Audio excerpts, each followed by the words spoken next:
Me and Sam will be saying NaNoWriMo very differently.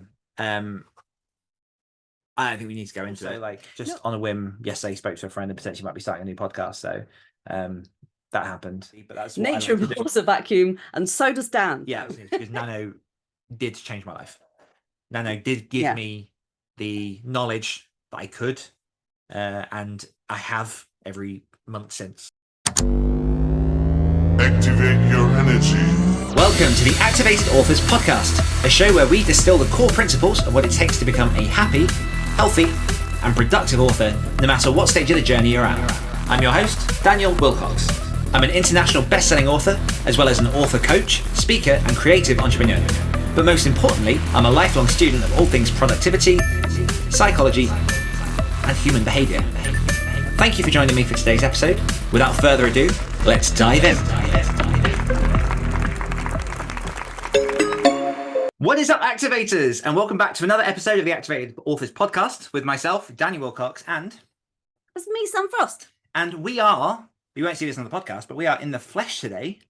So, well, I mean, we're always in the flesh. I was about to say, we're in the same room together to record the podcast. Yes. So, a little bit different. Not done one of these for a while, and it's strange because obviously this is a podcast. Yeah. We put it up on YouTube. Yeah. But then I'm always conscious of like talking to you, but then always like almost like there's like I don't know if I could be a TV kids presenter or just a TV presenter in general. Kids presenter is so specific. Well, I think it's because I grew up and saw like lots of auditions for that kind of thing. I don't know why that stuck. Fair enough. But fair enough. I know you've had like acting experience and stuff. So is that something you struggle with? No. Yeah. No, because the thing is, I think that like, well, first of all, tangentially, I can never say that word, tangentially. Sure. Take it, yeah. When I was at drama school, we had a TV presenting module, if you will, and one of the things was for children's TV, and I excelled at it. I can see that. Yeah. Shit, mum. Brilliant at talking to kids that I can't actually interact with. Well, I always watch like pairs of presenters, and I mean, this isn't the How to Present a TV Show. No. Channel, but I always see pairs of presenters, and they're obviously one of them's looking at the camera and being very, very like animated, and the other one just kind of like stands next to them and they're just smiling like. Yeah, or you could do this one. Just while you're talking, just a little nod of interest. But all of that aside, how has your week been, and what are you working on, then? My week has been a bit strange. It's been all the things. It's been a testament to like more than one thing can be true at the same time. So for people on the podcast, like, I'm doing the sideways nod and smile. So like there's been some really cool stuff happening in like businessy things. Yes. So that's been fun. But there's also been it's been a heavy life week. It's been a fucking heavy life week. Doesn't just rain. Oh, mate, it's been fucking biblical. Like frogs and everything. Yeah. I'm just waiting for them to take my firstborn, and then, to be honest, life might get a bit easier. There you go. There we go. But yeah, and I'm currently still working on poetry. Hey. Call me Wilfred or Siegfried. I get the reference. Wilfred Owen and Siegfried Sassoon. They are World War I war poets. Oh, there we go. And as for myself, yeah, I was going to ask, but I took a sip of coffee. No, you're all good. We're professionals. Just all the things. Like I was walking yesterday. Or was it was this morning? After running sprints, and I'm working on quite a few different projects at the minute. Shocker. Quite a few. Shocker. But like the best part about them is like they're all mine. Yes. Which is glorious. Like I've said to you a few times, like in our chats and stuff, like while I was ghostwriting, because obviously it was a heavy load, it's like 4,000 words a day, pretty much to stay on target. A couple of exceptions for like, ill weeks and things, but generally it was, I wrote, I think something like 39 ghostwritten books in the last 3 years. Yeah, that's more than most authors will write in their entire life's career. Yeah, I kind of feel like someone's basically had their foot on me for a long time while I'm trying to like do other things, and now that foot is gone, and I'm starting to like re-find pockets of energy and inspiration and story and things. And it's been, I've had a little bit more time, like not loads, because again, like I keep busy, but that's what nature I like to do. abhors a vacuum, and so does Dan. Yeah. But like I've watched more things, I've been reading more things, and just some things have been moving. So like I've obviously mentioned the course a few times. That's still moving ahead, and it's looking to be very, very promising. Like comprehensive is the word that I would use for that. Yeah. It's very exciting. Yeah, and there's a lot of wheels behind that. So just as a little what? I thought you said a lot of wills. I was like, do behind that. Wills. Oh no, yeah, anyhow. From Queens. And okay. Yeah, I just to give a little tease on sort of like the levels and depth of what this might be. Like we are currently in the process of booking out our say week as a team. We're currently booking out a studio for next month to do a bunch of like filming. So it's going to be, the big full hog. Which I am excited for, but it's a lot. There's core stuff, and then the other key thing, obviously, the 50k writing camp is taking off on the 1st of November. Yeah, places are filling up. Yeah, we've got our welcome meeting with everyone on the 26th of October. So if you're interested at all, I would advise getting in sooner rather than later. Yeah. And on top of that, I've been involved in a very, very quiet team project with the wonderful, with a few people from our Activated Authors active community. Activated Authors community. So me, Julie Heiner, Daisy Leith, and then a good friend of mine, Stephen Helmick, have basically in the process of launching a community specifically for horror writers. Yeah. And that's all basically in the process at the minute. The official launch takes place on the 26th, Thursday of the week before Halloween. Yeah. And yeah, for people who want to find out more, if you're a horror writer and you're listening to this, and it is specifically for horror writers and those who write the darker side of things, so dark fantasy, grimdark can kind of fit in there as well. Yeah. Head over to writersofhorror.org to find out more. Because the most exciting thing for me about that is that it's a non-profit. So yes, I formed a charity. Yeah, you did. Yeah. Which literally just basically means that any money that comes in, bar expenses and things, goes straight back into helping the horror community. So yeah, I'm excited to get that started. Like we're starting small, it's going to grow, and yeah, it's on its way. It's very exciting. Yeah, it makes me very happy for you, because I know that, especially over the past couple of years, like, not that you veered away from horror, but like because of things like ghostwriting and just like non-fiction stuff, activated authors, all of those things have taken like front seat, have been priority. So for you to be kind of establishing a hub for horror authors in the UK, not specifically UK horror authors, but obviously you're based in the UK, is a big thing. Because I remember while you were researching it and you were like, there's really not that much out there. Not for writers, no. There's a lot for just general horror fans. Yeah. Like conventions and things. But I went to a conference in May and it was amazing and it was inspirational. It was fantastic. But there's just nothing else going on. Like even that I think is stopping now. So yeah, I've not seen any news of it continuing next year. But yeah, it sucks. Yeah, but yeah, it's nice to kind of come back to that. And I will add, I added this to the Activated Authors. I announced it to them today. Like it's not taken away from Activated Authors. That's still running. We're still doing stuff with that. It's a completely different vibe anyway, isn't it? Yeah, and it's Activated Authors takes a lot of my energy in a good way. Yeah. And this is being built in a way that's very specifically, number one, we've got a big team, and number two, like it's less reliant on me being front and center and me just kind of working a bit more in the background. So yeah, it's nice. It's a place for dark authors to commune with the spirits. Yeah, pretty much. A lot of Ouija boards.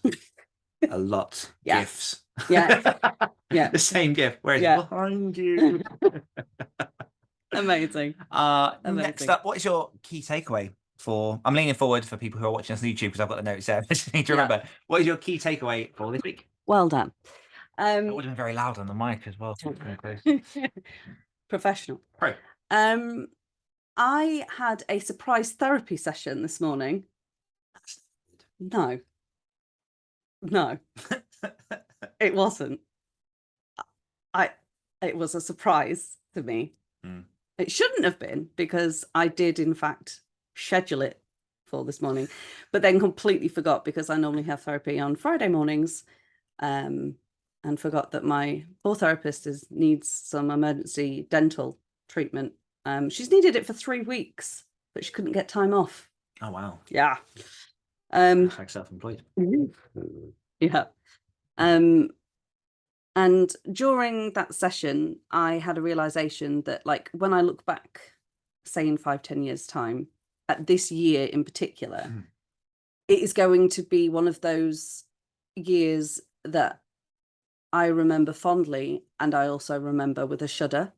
And both of those things can be true at the same time. This year has been, in many ways, one of the hardest years of my life, or of my adult life, I should say. There's been so much life. What does my therapist refer to it as? A rich stew. Nice. Yeah. Do you want to join the community? I said to her, I'm making stew. She's like, oh my God, please, when you serve it up, say, there you are, darling, metaphor stew. And I was like, I don't think Miles will get it. Nor should he.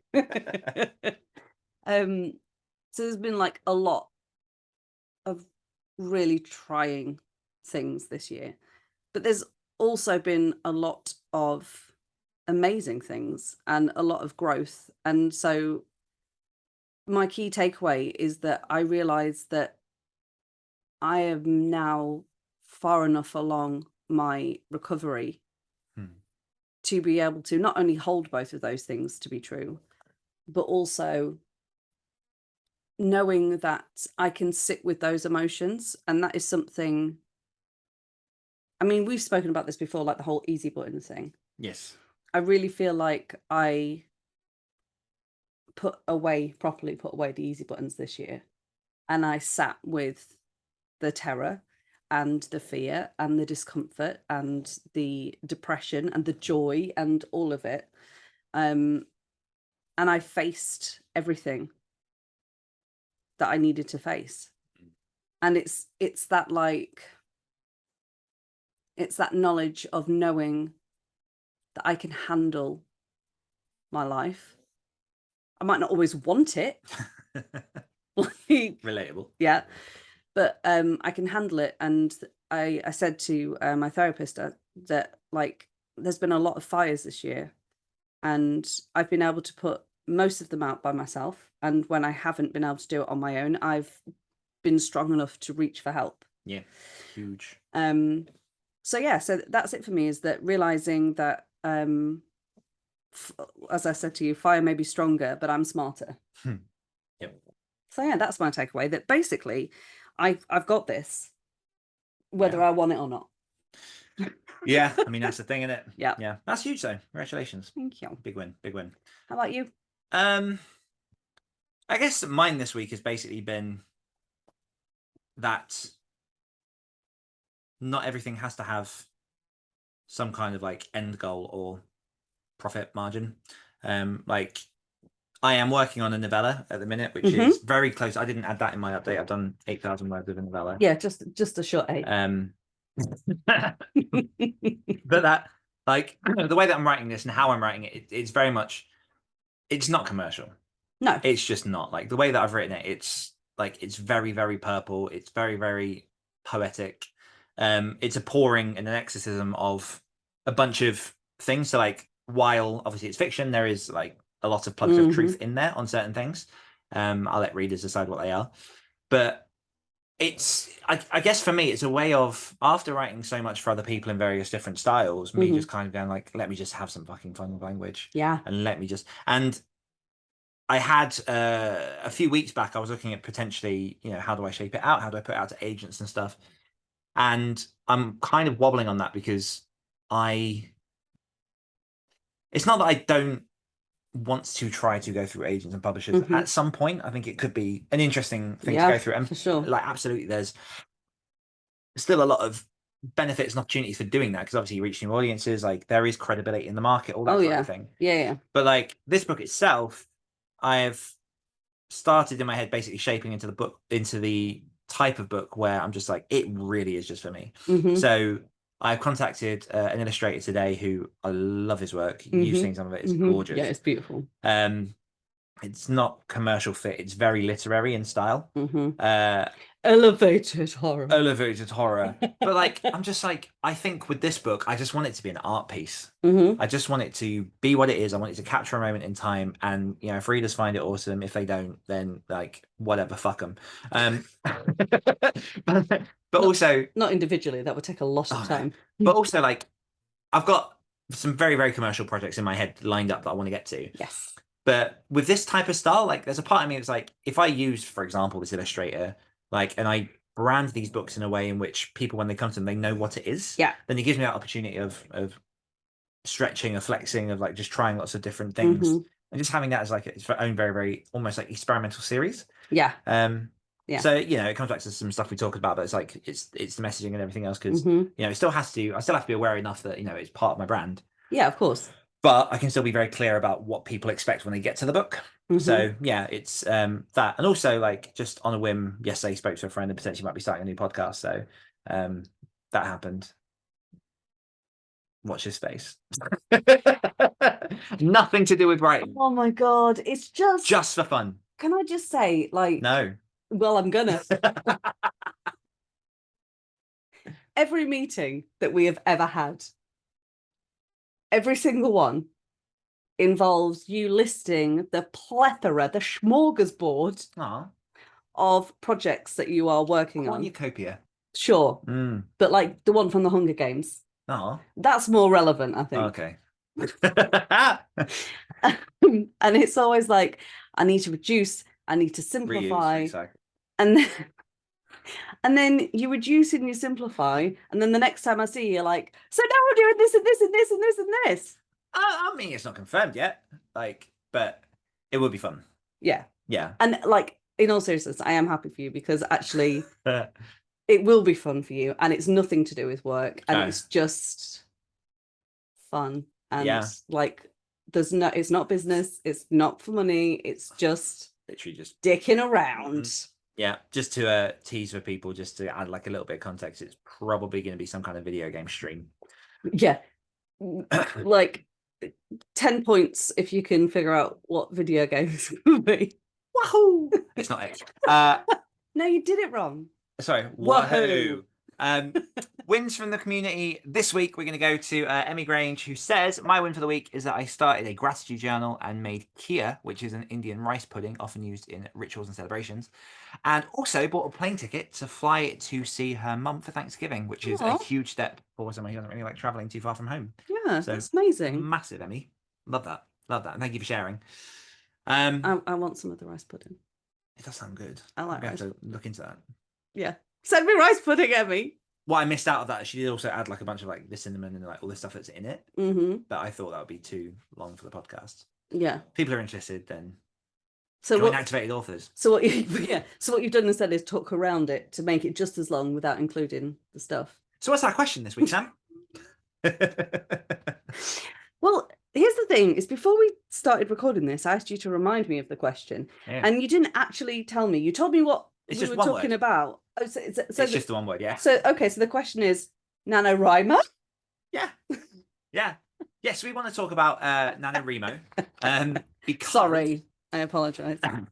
Because obviously there's a season. There's lots of people currently doing what is now coined as Preptober to prep for the novel. But yeah, we wanted to just do it like a deep dive into some of the, you know, what it is, how it helps authors, what you can do to kind of, you know, do well. We'll say at the top of the list that obviously, like people who listen regularly to the podcast, we're going to be talking a lot about like the boot camps and the things that we do in that, but you know, for very specific reasons, because you know it's proven to work and it's effective. Whether you join this one or not, totally up to you. Like this is not a plug. This is literally just kind of like talk about this because like I've done enough of these now that I am thorough and passionate about helping people through these. So I guess the first question begins, Sam, what is NaNoWriMo? It stands for National Novel Writing Month. And within that National Novel Writing Month, you are tasked with writing 50,000 words in 30 days. And the reason it's 30 days and not 31 days is because the National Novel Writing Month that they chose was November. I originally thought the no was November. So did I. And you're the one that corrected me. Yeah. Yeah, so that's, I mean, like nuts and bolts, that's it. It is, this is a month. There are 30 days in this month. So says the rhyme. Yep. And within that time, you need to write 50,000 words if you wish to call yourself a NaNoWriMo champion.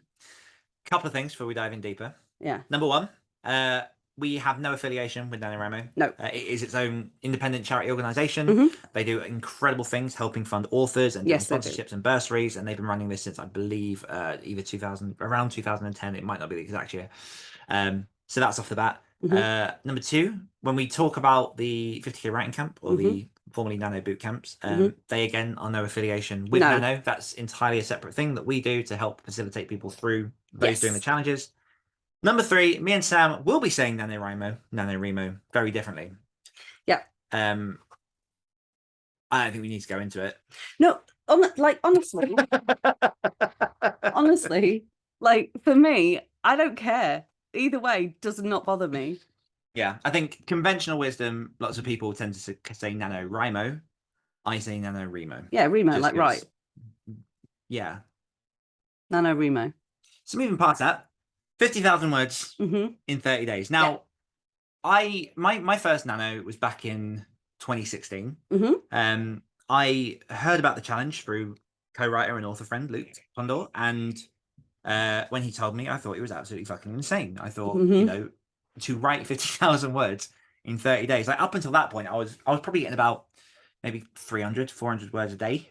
Yeah. Which, you know, add that up, that's like that does not equate 9,000 words. Yeah, that does not equate to 50,000 words in 30 days. Very, very short. Very short.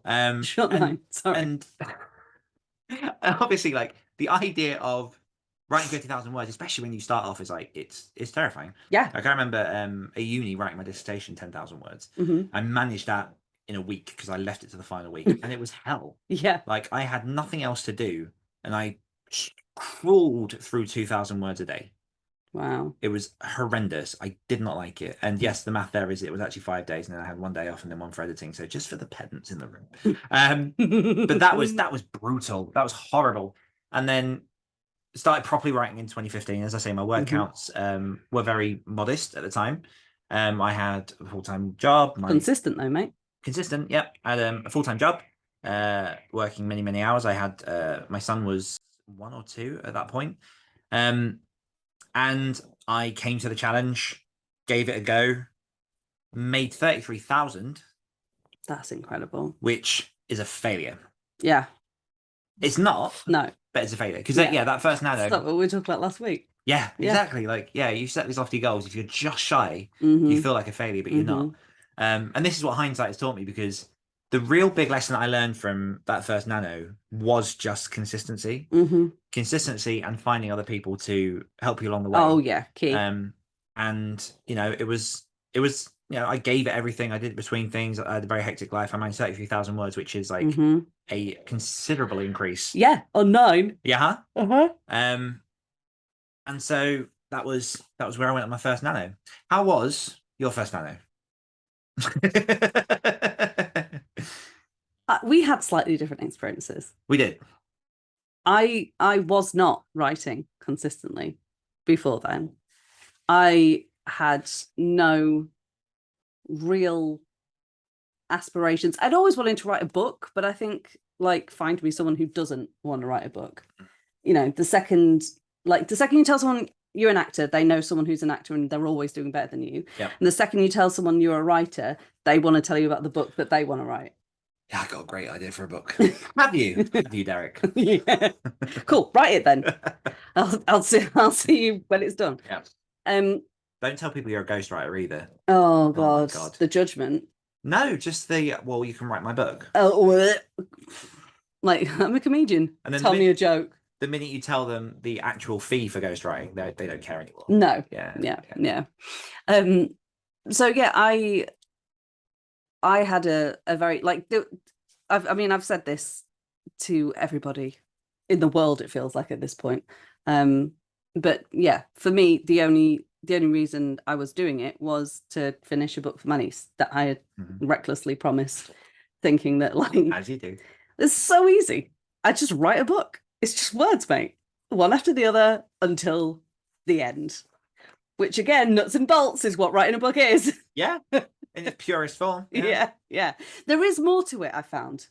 Considerably. Yeah. It's like going, I'm going to get a six pack. All I need to do is eat right and exercise. How hard could that be? And someone's like, do you want a digestive? And you're like, absolutely, I want a digestive. I've lost one of my packs. One of my packs fell off. So I had no expectations. I don't know. I was just like, okay, cool, we're doing this thing. And I finished it in 13 days. And for context as well, like by this point, this was 2020. You jumped into the boot camp, the first boot camp that I ran. Yes, I did. And so again, like sort of testament to some of the things that I'm were learned capable throughout of. the years. So yeah, oh no, yeah, that of one, course. yeah.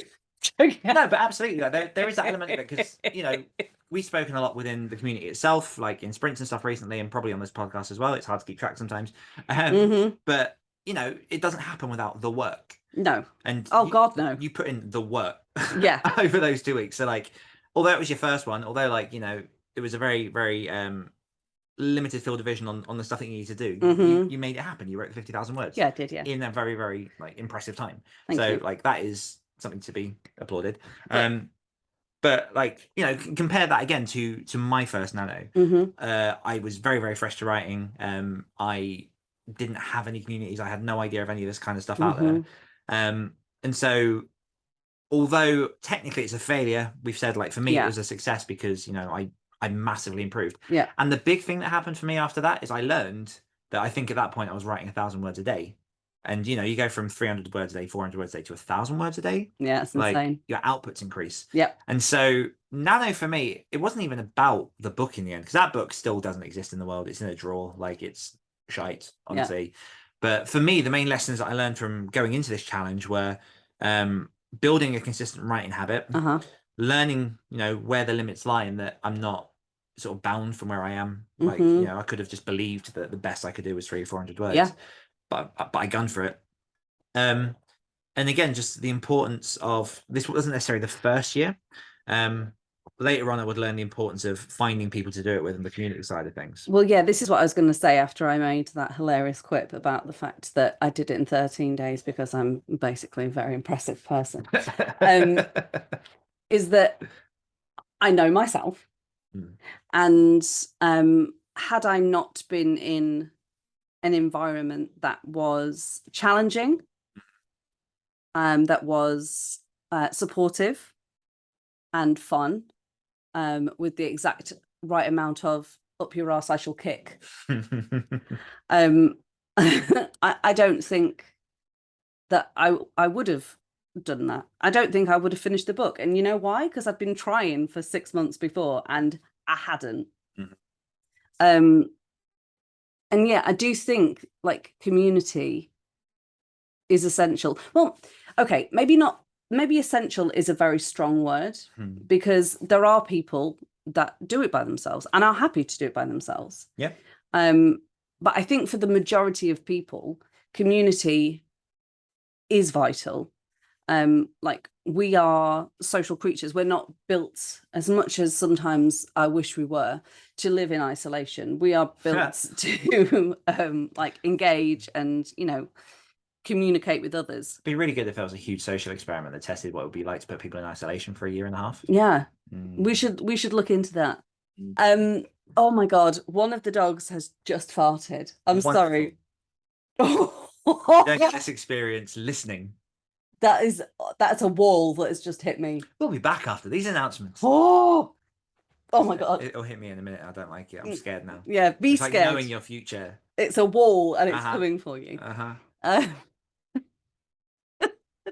I've got both butts right next to me. That's the problem. Bum point. Community. Thank you. Sorry, the smell really disintegrated my brain for a second there. But yeah, I do think it's really important, and that is, like you say, one of the amazing things about NaNoWriMo. Yes. Whichever you want to go for. NaNoWriMo. I know who pays the checks, is that like it is a huge, like it is a charity, and they help so many different writers like globally, and this is kind of one of their main vehicles for, I guess, exposure, really. Oh yeah. And there's a lot of authors and writers that compete in this, and you can, like they almost have their own kind of very simplistic like social media, like you have your little profiles and you can be friends with other people. So there is like there's totally a way to find other people doing it, and to completely, like, it's a free challenge, so like you can completely do it with other people for free, and it's a wonderful thing. And I think one of the main ways they raise money is through like their merch and stuff. Like when you complete, you get codes for basically Plotter, Pro Writing Aid, Scrivener, lots of like discount stuff, heavily discounted, very useful services. Really useful. So you get a heavy discount on those, and obviously then they'll get things like affiliate links and stuff, and then that money can then go into like helping like writers in, I'm trying to think, because I did a lot of research into this a couple of years ago and my brain is not working. I'm sure they like help build schools and like help writers that have like learning difficulties and things. I will look into it, and if I'm wrong, I will pop it in the show notes. Oh, just next week. Let's do that one. That's less work. We'll forget. It's fine. But yeah, so like you can absolutely do it that way. The reason that I am passionate about the bootcamp that you do is that it's a way to not only like hold your feet to the fire, but it's a way to engage with other people that are doing the challenge. It's a way to engage with writers and authors of all different levels, all different genres, that are just gunning for the same thing. And because of the nature of it, so like you do the Zoom sprints and things like that, you get to know these people. It's not just hilariously words on a screen, because you type enough of those, so it's nice to just use your voice words while your fingies have a rest. But yeah, sorry, I was just saying that yes, I agree with you. I think community is essential, however you find that and however works best for you.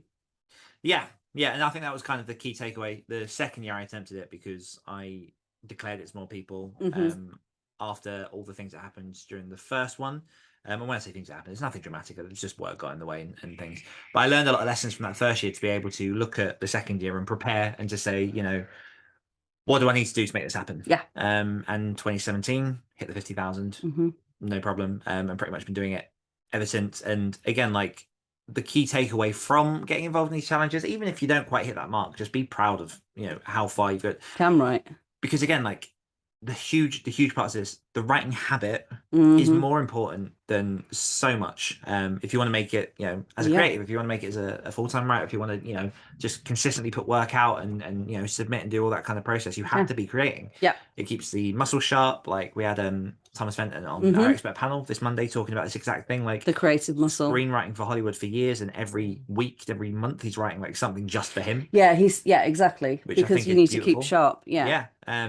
And so that second year, I got involved with more people. I met more people. I understood Nano more, and I hit that 50,000. And so when it came to creating this boot camp, which is now evolved into the 50K writing camp, again, like I say, we're not affiliated with Nano. Like we're not taking anything away from Nano because Nano is a free challenge. What I'm really, really trying to offer with that is like the expertise of what I've learned to create a community of people who are hungry for it. And also, I'm in there providing expertise. Like as you say, like, every year I send people private messages. I keep people pushing. I keep people rolling. Those messages. Can I just say, like that first year, I was not ready for those messages. You're welcome. In the best way. Like, just you think when you hear like, I'll send you private messages, you think like the message is going to be like, you've got this, not like, you stand atop a hill with the dead, smouldering wreckage of the words in your wake, blood dripping from your fingers, and you're just like, wow. And they're like, whoa. Yeah, they were essays. They were full essays. Yeah, they were. But yeah, so that's kind of what it provides. So having, and again, like the reason I'm sort of talking about this is because it doesn't have to be with us. Like No. you Oh can, God, no. as you said, like Nano has its own communities. There are communities on Facebook. There's all these type of things. But like, Yeah. really trying to provide that tight knit community that I never quite had. Like I hit the 50K, but benefiting from stuff like this, it just would have been absolutely huge. Yeah. And yeah, it's just we've got a live word tracker because you really have to find ways to keep yourself accountable. Yes. And see where your progress is and plan it out. Which I think is probably my second most biggest, my second largest tip is prepare. Yeah. Well, this is what I was gonna ask you. Like, so you've hit Nano every year since the first time you did it. And pretty much every month since. Yeah, pretty much every month since. So like for people who are listening and are like either doing it or they're on the fence about like doing, and I'm talking about Nano here, not specifically the boot camp. Give me your top 3 tips of like the way to best set yourself up to like hit the ground running and get those 50,000 words and be like, I am a NaNoWriMo champion. I think I might have just created something in my head that I've not done before. The 3 Ps. Like dodgeball. Dodge, dip, dive, and dodge. Plan, prepare, and practice. Nice. So in order to beat Nano, it begins before Nano. Yeah. How long you give yourself is entirely up to you. The first thing you need to obviously have is a solid plan for your book. Especially if you're a beginner writer, like there's a lot of talk about whether you're a plotter or a pantser, all that kind of stuff. I have opinions. Yeah. Which the opinion being it's not black and white. There's a spectrum of where you sit on that. So for example, for myself, I would say I'm probably about a 3 because I pants a lot of my books, but there are certain core elements I need to know. Like I need to know the vibe, I need to know the feel. Like I do Pinterest boards, like I need to know the villain. There are certain core criteria, but then once I have that, away I go. Yeah. But I would say particularly if it's your first Nano, if it's your first attempt at winning a Nano, the more you can practice and plan in advance, the better, because it just helps you when you're foggy, when you're tired, when you don't know what's coming, just to look at your plan and go, this is where I am. Yeah. Right. Yeah. Cool. So plan. There's a lot of ways to do that. There are lots of sort of like guidelines and things online. There might potentially be a course coming up that could be very useful for that kind of thing. Who knows? Practice. So actually, let's do plan, prepare. Yeah. Prepare for me is more involved around your actual life. Yes. So the very basic question: how many words a day do you need to write to do 50,000 words in a month? Yeah. And how many is that? 1,667.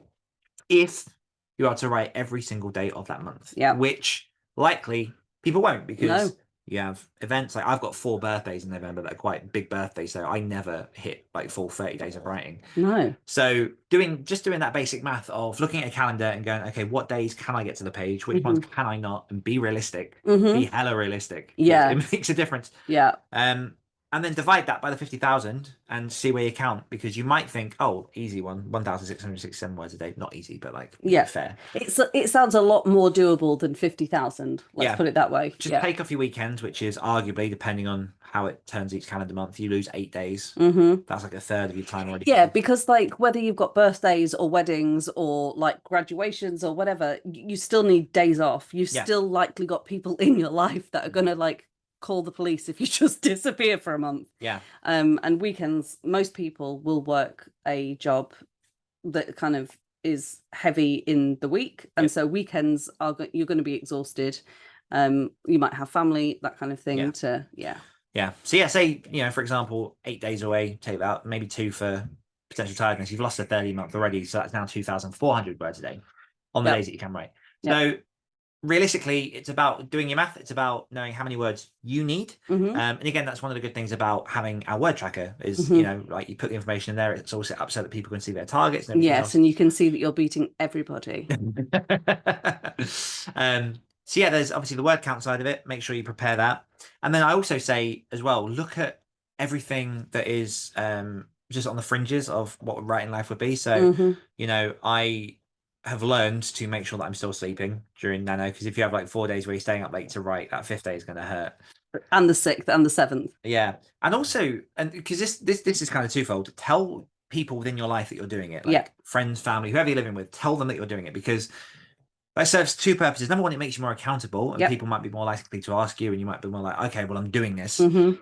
And then the other side of that is that it gives you an opportunity to create boundaries Yes. just for that month. Yeah. To be able to say, you know, normally we watch Game of Thrones at this time, but just for these 4 weeks, I either have to move it, or I'm not going to be able to make it. Mhm. You know, the person, Aunt Sally, that calls you every Friday night, look, I'm really sorry, just for these 4 weeks, I'm doing this. Like, Yeah.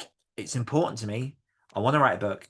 And having those conversations as well, it has to, fit within your life. So Yeah. negotiate. Yeah, But- of course, yeah. But just let them know the importance of it to you, because most people won't understand a creative choice. Most people won't understand like something like that, because we're taught throughout our lives that like that's something that other people do.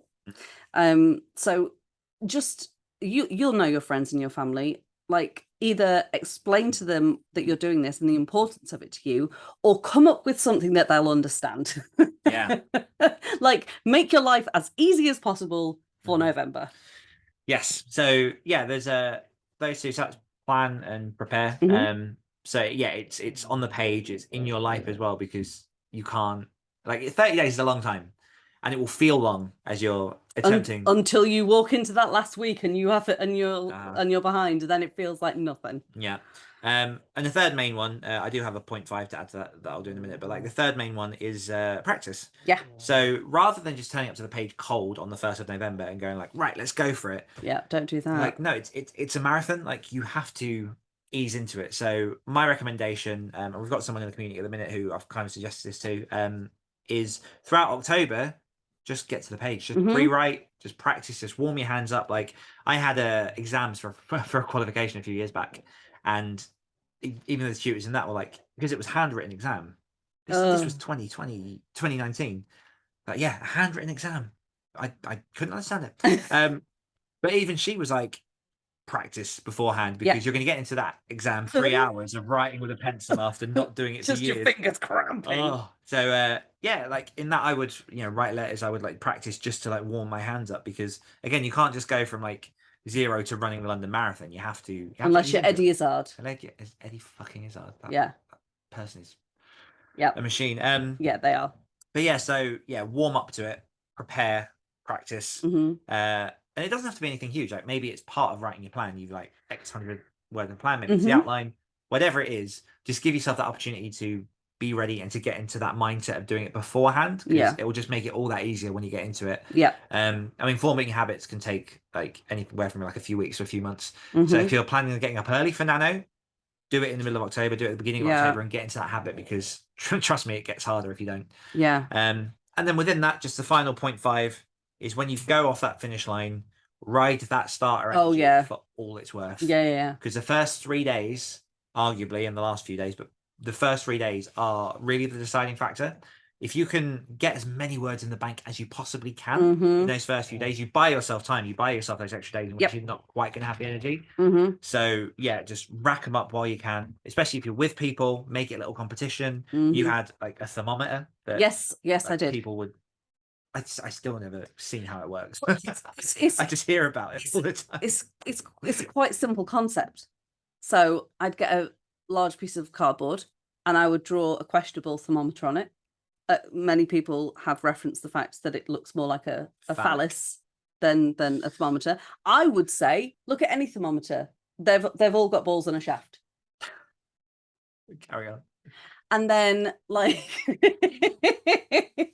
and then depending on like how many words we as a group wanted to hit for that like session, I would notch it up the side and put the like number at the top, and then like in increments, and then at the end of every sprint I'd be like, right, tell me how many words you did, and then I would, with my brain that looks a lot like the calculator on my phone, add up those numbers, and then somewhere roughly, and then I'd colour it in. There you go, thermometer. Yeah, and have it in the background. So yeah. So rack up those words, write that wave, get it done. And that really is kind of like the biggest points of my nano experience anyway. But I will kind of come back, because again, like within that, we haven't, like, we've spoken about community. That is definitely up there. I didn't want to like rehash that point. Yeah. But finding those people, and I'm going to come back to you on this one, because this I know was very, very big for you in that first year, because I didn't run weekend sprints. I ran sort of weekday sprints. Yeah. But a lot of action happened at the weekends, and you definitely were involved with like a group of people that would just go for it. So how did that happen, and what was that like? Like, honestly, I don't fully remember how it happened. I remember someone suggesting or offering, it might have been Holly actually. Maybe, yeah. Yeah. Probably. Offering to kind of like open up Zoom at the weekends for just kind of like a more casual, less, you've just got a direct message from Dan saying, get off your phone and fucking write. This is sprint time. Yeah, someone dropped a message into the chat mid-sprint, so I told them off during the break. Yes, you did. And yeah, it was just a case of like people would drop in and out. And there was like a core few of us. There's me, Kendrick, Holly, Yanni was there for quite a lot of it. And then people would just pop in and out during Saturday and Sunday, and that's where the thermometer was born. Yes. And we'd rack up those words, and that's, I mean, I'm pretty sure those weekends were where I first realized the capacity I had for writing a huge amount of words in a day. Like, I think I almost hit 14K one day. Nice. Yeah. I mean, don't get me wrong, I was fucking dead. Like, I like by my fingernails crawled into bed. That's what I tell people when I do word days. Like, well, I'm like, yeah, but I can't do it consistently. No, don't get me wrong, Jesus I'm Christ. happy with it, but like, yeah. well, every day would just break me. But yeah, and it was just fun, and you know, like the breaks got progressively longer as the days went on, and people got more tired and stuff.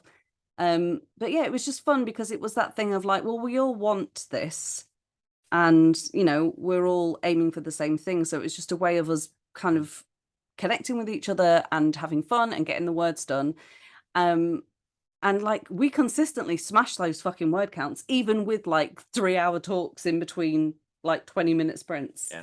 Because you know, it, like you say, it's just about having those people, having that thermometer, and making sure that you've got a block of fudge to keep you going. Yeah. Rewards. Yeah.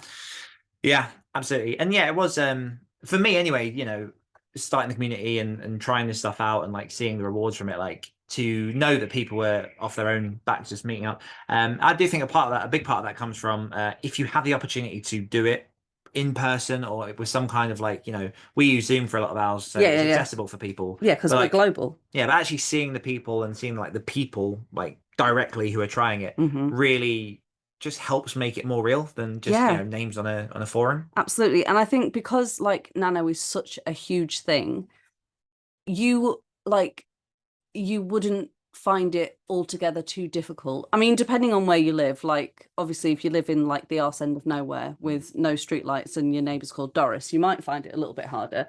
But generally speaking, you will find local writing groups that are doing nano together. So if you know, being in an actual physical room with physical people sounds like your thing, then like that's absolutely available, an option available. So yeah, I think broadly speaking, that brings us to a lot of, you know, what covers nano, what it is, the benefits. What do you need?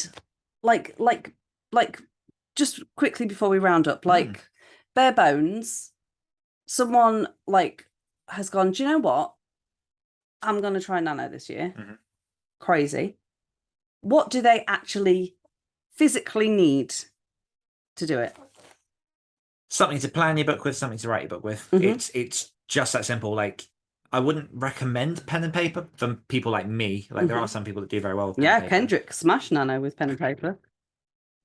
Ow. But yeah, I mean, just something to write with. I think people spend a lot of time thinking there's some perfect software for writing, for productivity, for all that kind of stuff. Like, so many of us are familiar with Microsoft Word is generally the go-to. So just write on Word. Like, it honestly doesn't matter. I've missed a tip, golden tip that I'll do in a second. Okay.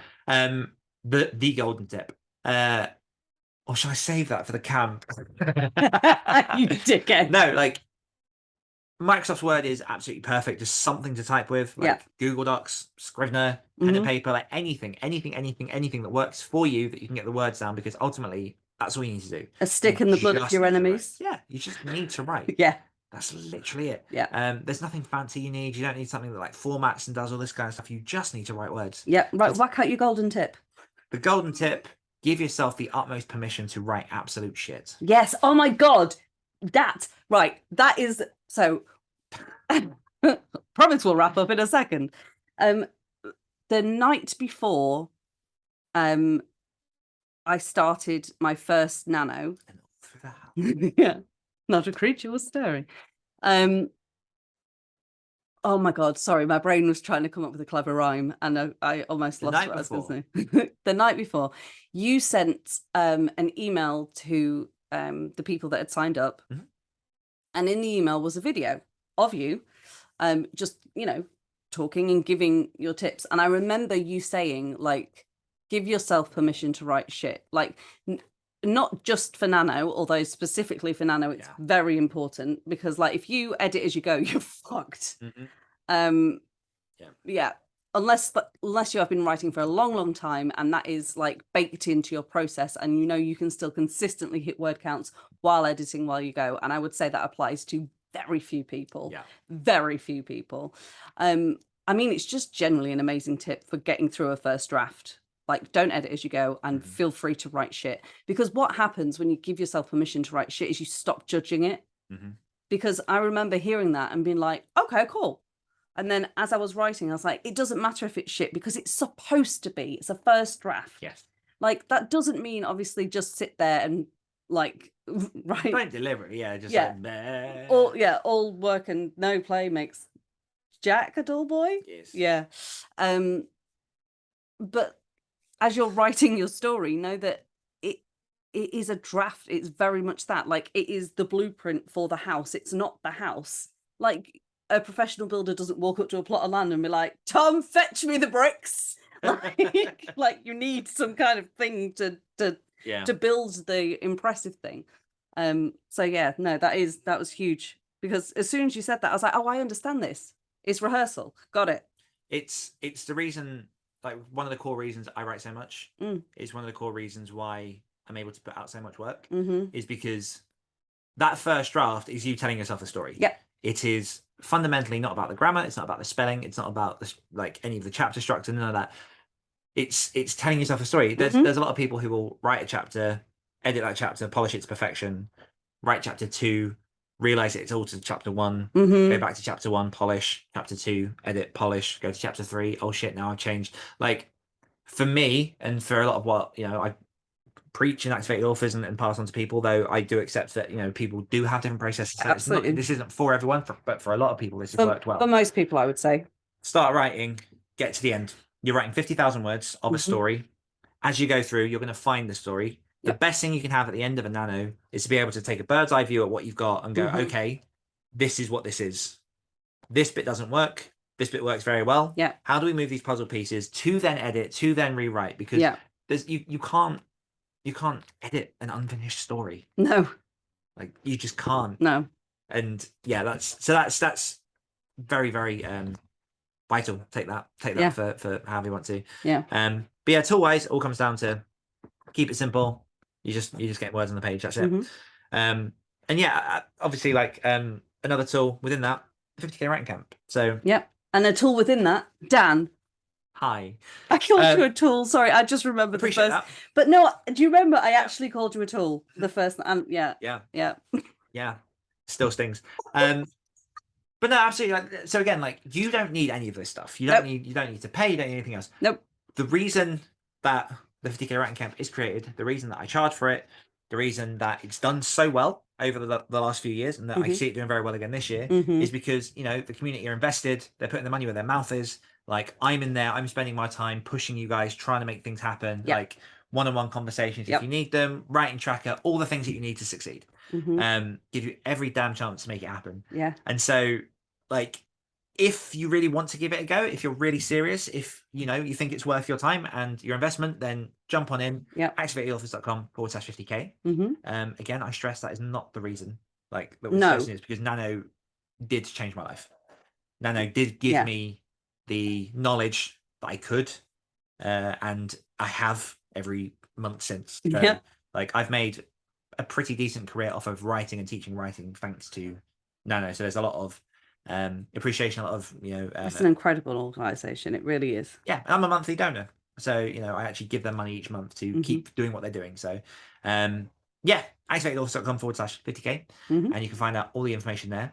And yeah, I think that kind of brings us to the end of our.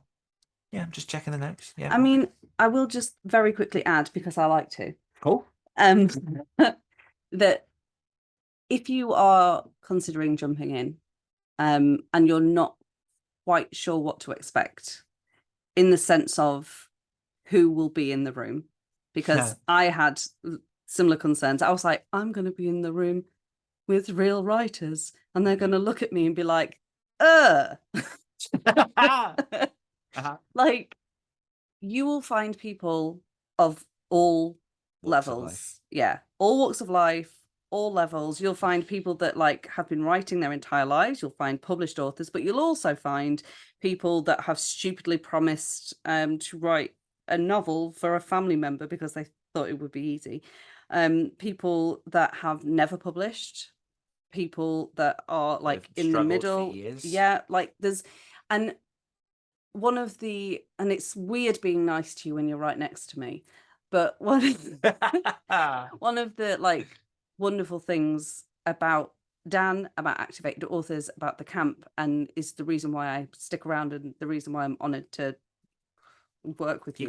Yeah, is that you have, oh my God, it's disgusting. You have curated an environment of